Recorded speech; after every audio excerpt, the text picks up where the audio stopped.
Well, pull up a chair. It's time for Sermon Scraps. This week we're going to be picking up in Psalm 4. I have been finding this Psalm series a little more difficult than I was anticipating, to be honest, because normally when you're preaching, you're just kind of walking through a text and explaining what it means and then how it applies to our lives. But these Psalms are more poetic and more emotive and experiential than just a thought-by-thought progression. And so some of what I feel like I'm doing is we're taking the Psalm text and then looking at what it means for us today, because there's not quite as much of a need to do a lot of the exegetical background work behind it. So a couple things that I brought up yesterday, just as far as translations, and wanted to explain a little bit further about some of the progression of how translations work. And I actually found an article this morning as I was reading that was titled "More Literal Than Thou." So I'll link to it in the description below and in the email that I'll send out. That is just a look at various translations and how they try to be quote-unquote literal. So all translations are just that. They are translations. And I think that's part of where it's helpful for those who are in ministry to at least have some kind of working knowledge of the various languages, because then it can kind of help you distill what the author originally intended. So like one of my favorite translations in the Hebrew is hot in the nose. And so what hot in the nose translates to in our language today is angry. And so it would be like, as God's anger burns, a literal translation would be God got hot in the nose. And so then when it talks about like God being patient and long suffering with people, a literal translation would be God has a long nose because his nose, it takes a while for his nose to get hot because it's so long. So just some like weird idioms that are used in different languages throughout history that then we need to translate some of the thoughts to and be able to faithfully interpret the various elements of what the author is actually intending and meaning. So one of the things I do every week when I'm preparing, and I think is helpful for all of us as we are digging into study the Bible together, is to read different translations. So every week I preach from the ESV. So these journal Bibles that I've gotten for us are all the ESV, which is what I have pretty much always preached. No, I've always preached from the ESV. It's my preferred translation. I really like it, and I just like it. It's easy to read, pretty close to the original translation. But then in my prep every week, I also read the CSB, I read the KJV, the New King James, I read the Message, the NASB, the Net Bible, and the Net Bible is actually kind of fun. Oh, where did I? Right here. So it's an online translation where they get the net part. So it's the New English translation. So you can access it all online for free. But then what's really interesting about it is they have the text like up here, and then all these textual notes around here of like, why did they choose this word, not that word? And then like some explanation of the idiom. So the net translation is one of my favorites for digging into the original words. Then I do the NIV and lastly the NLT. So all of those are the translations I'm reading as I'm going through, where I can compare and contrast. And then if I've got time and energy, I will go back to the original languages to try to figure out which one works best. I have a better working knowledge of Greek than Hebrew. I talked to a couple professors while I was in seminary, and it was recommended to pick one language and stick with it.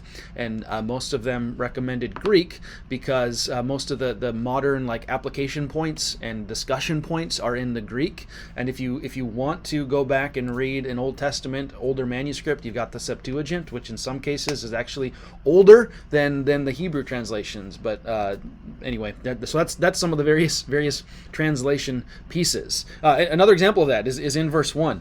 So it's answer me when I call, O God of my righteousness, and then it goes on, you have given me relief when I was in distress. Literally, the Hebrew reads there, you made space in my distress. And so we translate as you have given me relief, like you've given me space, you've expanded the area of which I'm able to roam and walk. And one of the ones that I talked about on Sunday was in verse 4. So verse 4, I talked about the way it's translated in the ESV as be angry and do not sin. The CSB translated it as tremble, which is my preferred translation. And so that is referring, they're translating the Hebrew word regaz. And so, again, I didn't do great at Hebrew, but the way Hebrew works is all the vocab is comprised of 3 letters. The hardest part for me with Hebrew was reading right to left. It threw me off. It took me a really long time to figure it out. And in Greek, a lot of the letters are similar to English. Hebrew at the beginning looks like chicken scratch. So the word regos, which is what is translated as be angry in ours, the Theological Workbook of the Old Testament says the primary meaning of this root is to quake or shake, from which ideas such as shaking in anger, fear, or anticipation are derived. Now, again, part of the difficulty with the translation is Paul picks up this verse in Ephesians 4:26. And so he says, be angry and do not sin, do not let the sun go down in your anger. And in the New Testament, what Paul is doing is he's quoting from the Septuagint, the Greek translation of the Old Testament. The word that he uses is orgizo, which is be angry or be furious. So again, there's some subtle nuances. You can't just do a one-for-one correlation with every single word, because it wouldn't make any sense in our modern language. And I mean, think of the way language changes over the years. Like you go try and read Shakespeare. I think all of us had to read that in high school. It doesn't come easy. It doesn't come naturally, and that's in just 400 years. We're going back a couple centuries, couple thousands of years to see what these original authors were talking about. So the way we use words changes over time.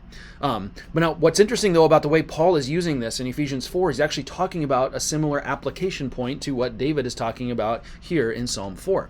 He's actually talking about not lying, not giving into idolatry in the midst of the church, living out what it is commanded to do.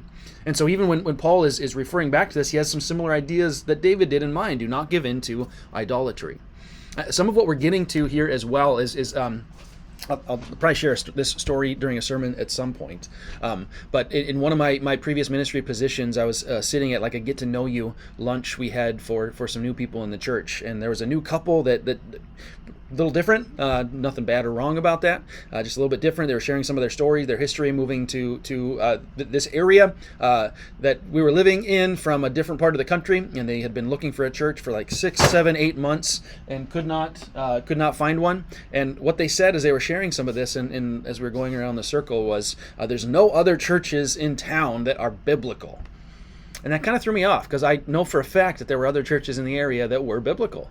And so what I have found since then, and actually Dr. Kevin Van Hooser, who's a professor at Trinity, has spent basically his entire life digging into what does it mean for us to actually be biblical. And what I've found is people, when they don't agree with your interpretation or your application of a text, and they accuse you of being unbiblical. And it's a really easy way to just dismiss someone's arguments or belief without actually digging into the nitty-gritty of what they are trying to say. And I think that is true of many of the disagreements that we're having today, specifically regarding things like gender roles, political persuasions, social justice. I think what they are digging down to is not whether someone is biblical or not. What we're getting to is people are disagreeing about how we apply these biblical truths that we are preaching over here. Amos is a great example of that. Amos is a really difficult book to walk through. We walked through it this spring, and there were some application points that I made that some people were upset about. And so it's difficult. We need to be able to distinguish exegesis from application. And so often we jump to application without doing the proper exegesis of this is what the text says. Here is an application point from that text. Those things are different things, and we need to be able to distinguish those things in our minds. The last thing I wanted to say about this psalm is the end goal of this, and what David is getting at, is human flourishing. And I think that's why he talks about in verse 7, he says, "You have put more joy in my heart than they have when their grain and wine abound." I think what David is doing is making this contrast between the way the world views success and the way God views success. Or another way of saying that is he's making a distinction between the way the world views human flourishing and the way God views human flourishing. And honestly, the longer I get, the older I get, I keep becoming more convinced that for the world, for society, for a people to actually flourish as humans, they need to obey the Creator King. I've shared this quote before, but it's been helpful for me as I've been wrestling and thinking and processing through this. People generally want the kingdom apart from the king. So they're not willing to bow the knee to Jesus, to admit that he is the Lord, the creator, the savior of everything that exists, but they want all the benefits that come from his rule and reign. That's exactly what this psalm is talking about here. And that's part of where it becomes vital for us as the church to actually recognize and bow the knee to Jesus as our Savior. We're meant to be a city within a city, or another way of saying that, we're meant to be a city on a hill. We are a culture within a culture. We are aliens and foreigners here on this world because we serve a different king. So that's Psalm 4, a little bit in a nutshell. I hope that was helpful digging into some of the translation stuff. Again, I will put the article that I found today. It's pretty long, so if you don't want to read it, feel free not to, but I think it would be worth your time just digging into some of these other nuances. We'll be continuing in Psalm next week, so we'll be in Psalm chapter 5, so if you want to read ahead and start preparing for that, you can go ahead and do that, and Lord willing, we'll see you next week.